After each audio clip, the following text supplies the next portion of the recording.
ప్రభు నామమున అందరికీ శుభోదయం.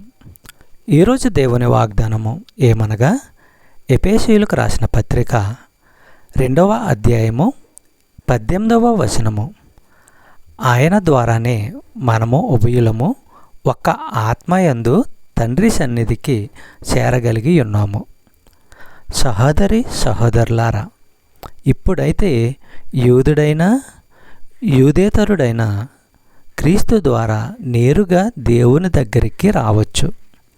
ఇక్కడ త్రిత్వాన్ని గమనించండి.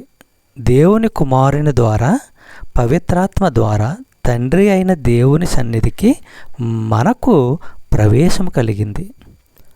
యోహాను సువార్త 10వ అధ్యాయము 9వ వచనము మనము పరిశీలించినట్లయితే, నేనే ద్వారమును, నా ద్వారా ఎవడైనా లోపల ప్రవేశించిన ఎడల వాడు రక్షింపబడిన వాడై లోపలికి పోవుసు బయటికి వచ్చుసు మేతమేయుసు నుండును.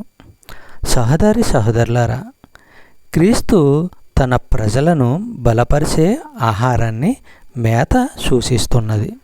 చెప్పబడిన వాగ్దానము దేవుడు దీవించి ఆశీర్వదించును గాక. ఆమేన్.